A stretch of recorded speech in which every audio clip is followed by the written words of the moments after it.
Where's my thing now?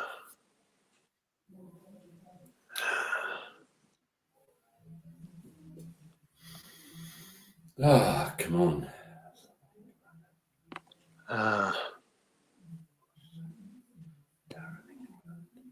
That was in the West Ham Forest game. Okay.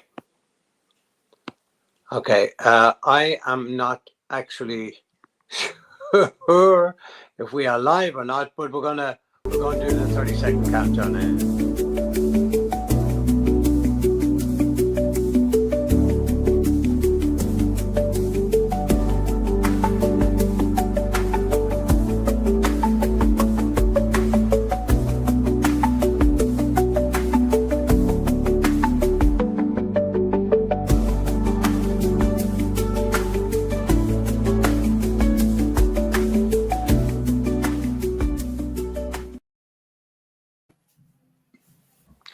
Very good evening and welcome once again to the Monday Review Show. This is where we discuss all things referees and refereeing from the past weekend. And we've had quite a few incidents which have caused a lot of comments, to say the least, maybe even controversy. So we will be discussing that. If you'd like to make any comments yourself, you can, you're more than welcome to do so down at the bottom right-hand side of your screen. You can send in your comments or ask a question, and we'll be only too happy to answer it. Joined once again, thankfully, with a few gremlins in between, I think maybe at the beginning, so you'll forgive us for that, by the former Premier League referee, former FIFA referee, former head of the PGMOL, and the man who introduced goal line technology, and isn't that a fantastic thing? Keith Hackett. Thanks again, Keith, for joining. Just one or two gremlins at the beginning. Pleasure. Off camera and off guard, as it were. But anyway, we're live now. I suppose one of the big talking points would be the penalty that was, the red card that should or should not have been given in the cup final against the Palace goalkeeper Henderson, when he definitely appeared to handle the ball outside the penalty area and maybe even have denied a goal-scoring opportunity. What was your take on that? Well, first of all, the cameras were clear that Henderson was outside his area when he handled it. I've seen on social media some really smiling comments because they say, "Well, his feet was in the penalty area," and I laughed at that because he handled outside, so there was no question that he handled the ball. Yeah, that's number one. He handled the ball outside the penalty area. That's number one. Yes. So that's number one. On its own, that would be an act of unsporting behaviour and a yellow card. But then they had, when he handled the ball, in fact, he slapped it to the left. He did. Converging on him was Manchester City forward Eric Haaland. And then we had the dilemma, the process of the denial of an obvious goal-scoring opportunity. And I use the word obvious because it's very clear in law. Gary Lineker on his programme, Match of the Day, was expressing some surprise that he didn't realise obvious was part of the law. So then they're going through the process of checking it. The outcome was we got Jared Gillett, the Australian #1 referee, V8, now firmly a select Group 1 referee, very experienced. And we had probably the world's #1 assistant referee in the AVAR role, Darren England. So I looked at it first time round, and I'm always trying to tick every box. There's 4 boxes in which you have to tick. Distance between the offence and goal. Well, it's just outside the penalty area. It's not at the halfway line, so he can score from 30 yards out easily. So that aspect of the criteria fulfilled. The general direction of play was a big debate. And when I first looked at it, I'm looking at a player who's not, I want referees to think about a funnel. So you're coming from the goal line, the pointed bit, the goal, and you're coming out and get wider. So we look at that and we say to ourselves, the general direction of play. And there was a spokesperson afterwards that said, look, he wasn't going in the direction of play. Again, I'm not so sure of that, Keith. I mean, you can score. Players are scoring from all kinds of different angles. Yeah, well, absolutely, but that's the criteria of Dogzo, the general direction of play. Then you've got the likelihood of keeping or gaining control of the ball, and I think this is probably the first point that you can get into a debate. You've got a goalkeeper and you've got a player who's not in possession, is chasing the ball. And then the 4 point is if he's challenged for the ball, in this situation, are defenders going to get by? Because these are the thought processes you've got to have. Initially, my view was, I'm going to err on the side of safety and not issue a red card. But the more and more I've looked at this particular incident, the more and more I've come to the view that despite the occasion, despite it being a final, and despite the enormous stick that the match official would get, having experienced that in sending off Tony Gale in a semi-final, I know what that's like. I think the what ifs in that 4-stage criteria have probably been fulfilled. So my view is this. I think the real nux of this is that I do think the VAR's made a decision based on what he's seeing, but he's not the man in control. The referee is the one that carries the can. And I think that what VAR should do in these situations, not just in this game, but in other games where it's a subjective decision, you have to bring the referee to the screen. And we saw last week, I think it was, in midweek, we saw Darren England, who in a game was asked to visit the screen. And when he saw what he saw, he stuck with his decision, a rare occurrence. So there you go. Yeah.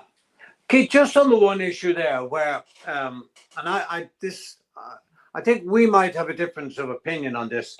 I never let the occasion interfere with my decision making. So, being a big game, surely to goodness that shouldn't make any difference whether it's a Sunday morning local league match or whether it's an FA Cup final. It's still a foul. Yeah, I share your view. You're absolutely right. But the reason I brought that into debate is that was one of the subjects that has been discussed in the media. Well, the media will always. I know, but again, they say about journalists, you should never let the truth get in the way of a good story, and so, they will comments. I mean, the law and the application of law on the denial of an obvious goal-scoring opportunity is a difficult one for referees because that active referee out in the middle, you sometimes don't have assistant referees working for you. It's not an easy call, and you've got to go through that visualization of what is taking place, and you've got to be satisfied that if you are going to issue a red card, it fulfills all the tick boxes of Dogzo, as we call it. And I think this is why I'm not a fence sitter. These are the type of decisions that should be debated, because there's a lot of people, first of all, think, the goalkeeper's handled outside the penalty area. That's a denial on every occasion, and it's not. And then, you can argue, do you have to take the player into account? Well, often when you're refereeing, when you're refereeing at the elite level, you don't necessarily know the players. Yeah. So as a consequence, the occasion and the players, the argument put forward is, and I mentioned it, didn't I? I mentioned that it's Haaland, leading goal scorer, coming down on the goalkeeper. Should that influence the decision? These are, I think, pieces of the mosaic that come together to actually say, what decision are you going to make? And because of its subjectivity, I'm saying, well, this was a difficult decision for the referee. He's out there in the middle. He's thinking what has happened. He hasn't got the clarification. And therefore, he's looking at VAR and he's thinking, what is VAR going to say? So what would he do if he was doing a Sunday morning game and a similar incident occurred? What would he do? Yeah, it's a good point. I think that one of the difficulties in a Sunday morning game is taking into account conditions, the ability to control the ball and maintain the possession of the ball in those situations. And I think that ultimately, at the end of the day, the law is the same if you're in the grassroots pitch as you are at the professional level. Absolutely. But I think that what's important is when you have a big decision like this, referees, even those that are looking at this program, listening to us, have the debate. When you're driving your car going somewhere, visualize the what ifs. Get used to, in your own mind, a process, because denial of an obvious goal scoring opportunity is a process, and it starts when you see a forward heading for goal. That's when it starts. That's when you start looking, and you're probably saying to yourself, don't foul, don't foul, don't foul. You're looking at defenders. Where are they positioned? Are they likely to come in? And then, of course, he fouls inside the area, and there's a difference between a foul inside and a foul outside. Inside, you've got to judge, did the offender make a genuine attempt to play the ball? And if that's the case, he's not getting a red card. But if he makes that same attempt to play the ball and fouls a man outside the area, he's off. This is the law.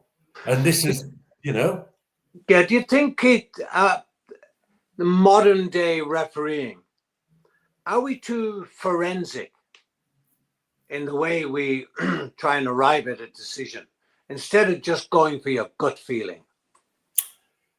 Well, the reason I'm having this debate is because we're trying to educate our listeners. Yeah. That's the point. Yeah. This is, I've mentioned this before. When you first get in a car, you're looking down at which gear is it in? Is it first? Is it second? And you're doing everything mechanical. When you get that experience under your belt, you start to do things more naturally. The process is embedded in your brain because you've gone through it before. And I think these are the scenarios where, at referees' meetings or with referee colleagues, you discuss. I mean, I've had a discussion twice about this particular decision with Mark Halsey. I got a note from Mark Clattenburg saying, you've tried to defend the situation. It's not an easy call, but at the end of the day, right, Clattenburg, red. Halsey, red. Gallagher, red. because I thought exactly the same thing. yeah. Well, you got a text from me saying and trying to justify the process and why I thought it was yellow. But sometimes you have to search your own conscience and you have to say, look, let's have a look at it. What are the difficulties for the match officials? What can we learn?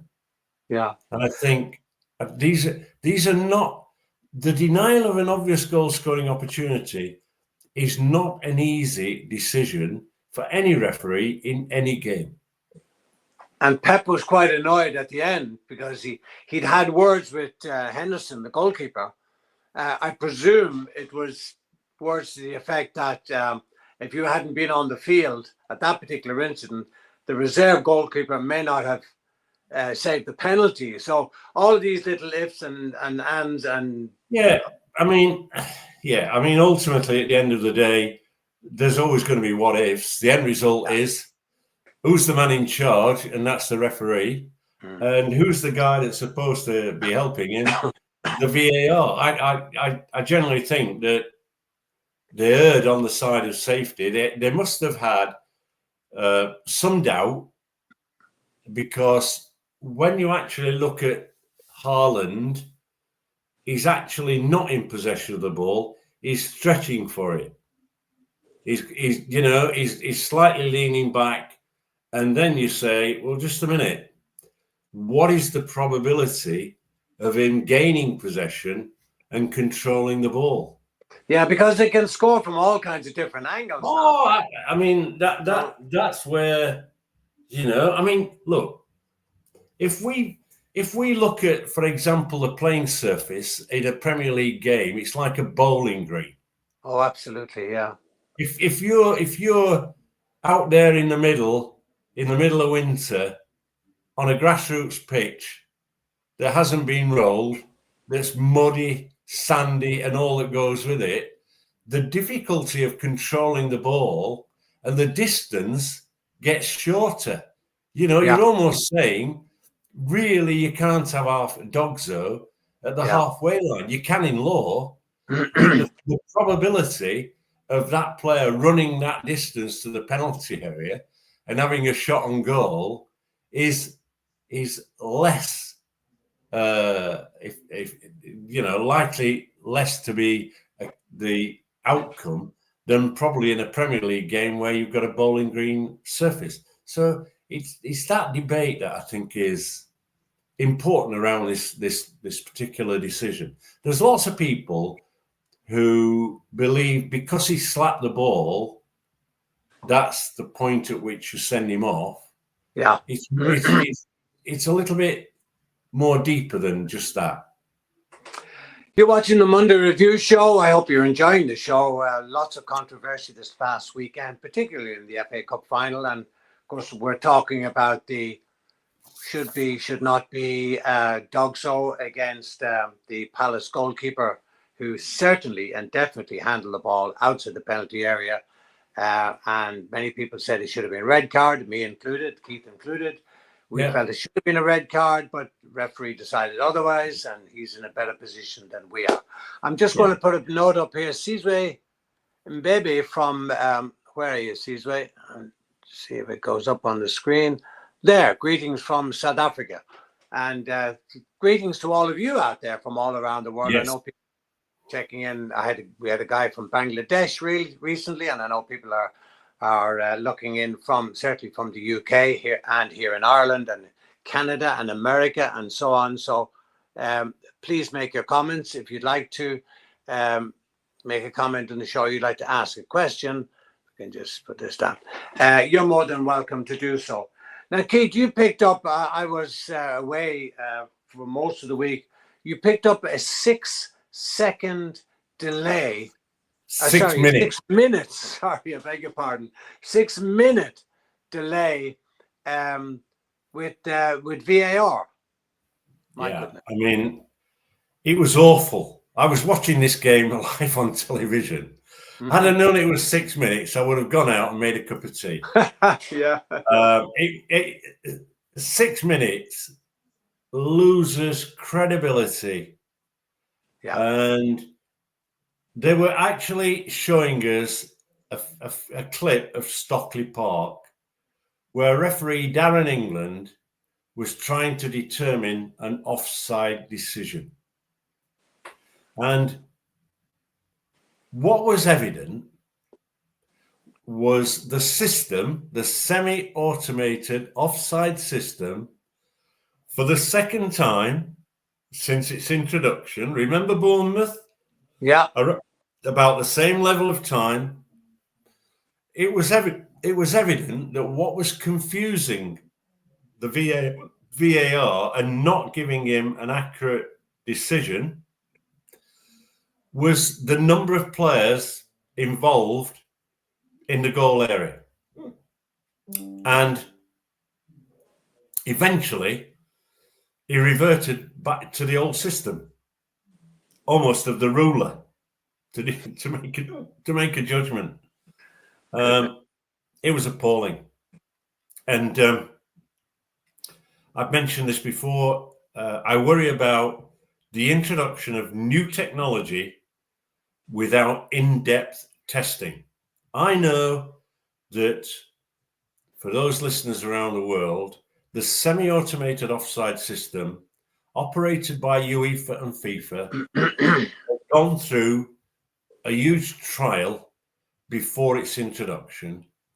And the strength of that system is the fact that it uses AI, it uses Sony cameras, which is used in goal line technology, but it also uses the Adidas chip in the ball.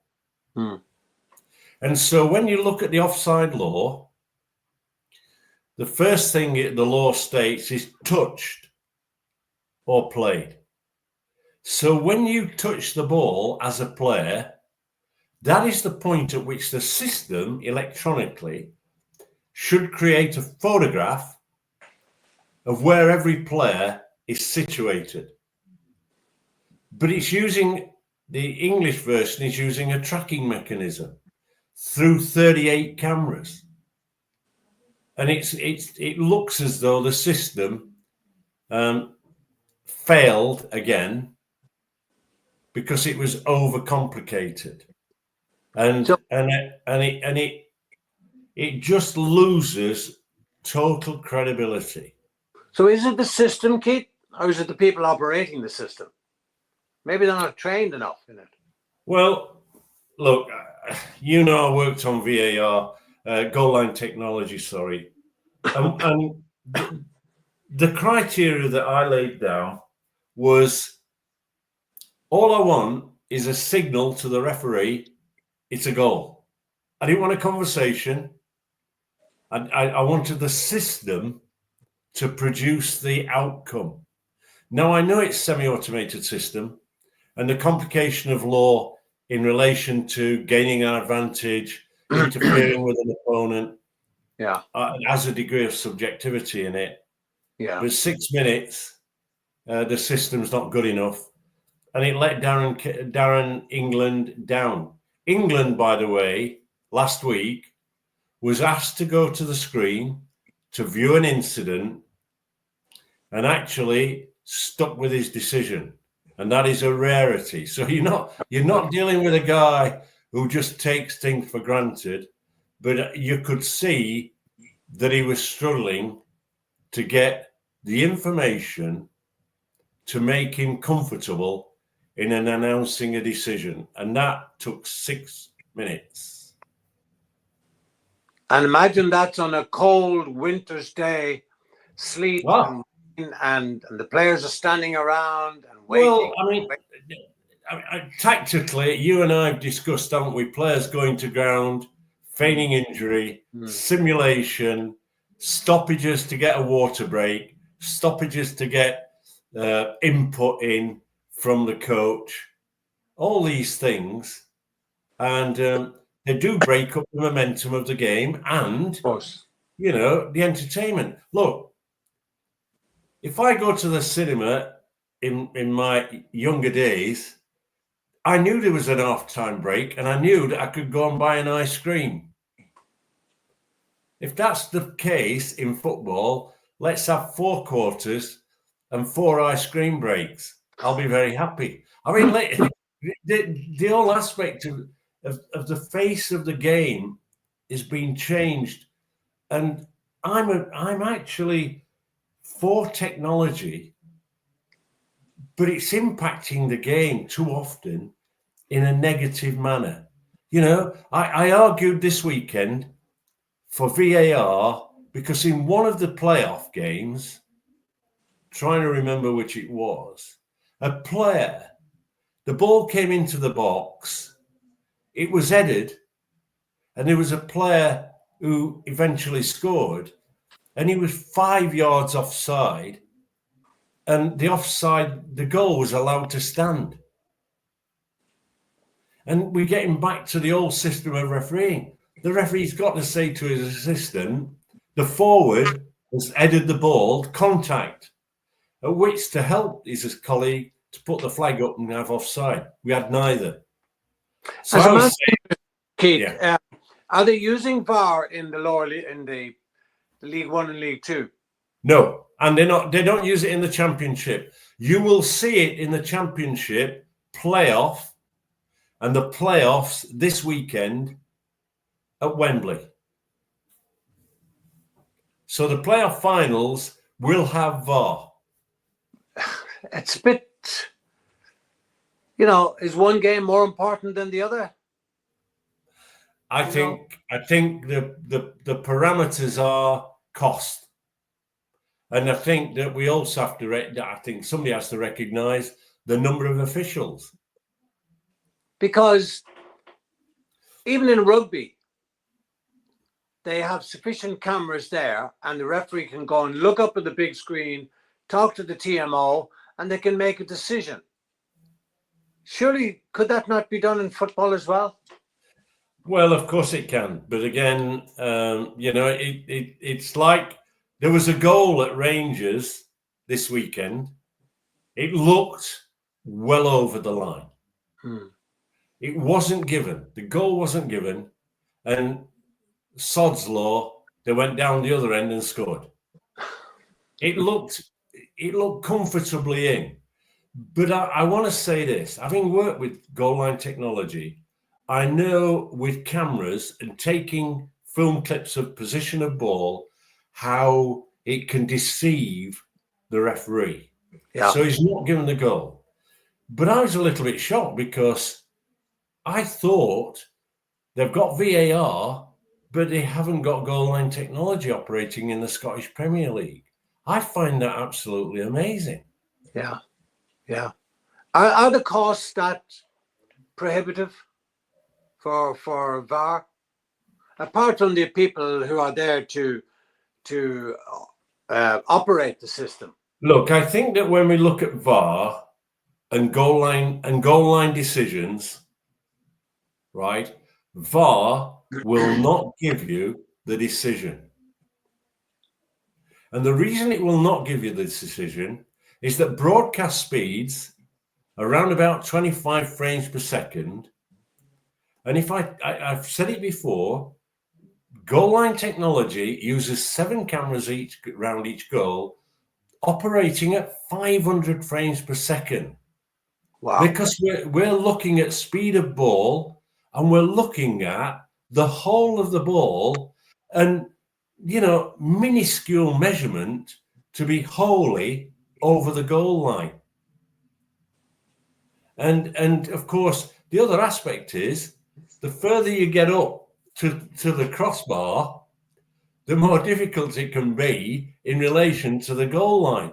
Now, I know the goal post should be the same size, etc., but those are the complications, and that's why thankfully, I was able to sell the idea to the Premier League to bring in goal line technology. And David Dean, who was one of the founding members of the group that created the Premier League, sold the idea to Sepp Blatter, and it's operated very successfully. So, you know, Scottish FA, support your referees. Don't expose them to what was exposed this week. They're not going to guess. They want facts. They didn't get the facts, and they didn't give the goal. Keith, once again, we've run out of time, and thank you very, very much for joining me on the show. Thank you out there also for joining the show and contributing every week. And next week, next Monday, will be our last show for this season because it's the last round of Premier League matches. And then we'll be off the air until, when's the Premier League start, Keith? Around August, sometime around August or something. Yeah. And we'll be back then. But in the meantime, we will be back next week. Keep your questions coming in and keep your comments coming in. Thank you for watching. And Keith, many, many thanks once again. Thank you. Pleasure. Bye. Bye-bye.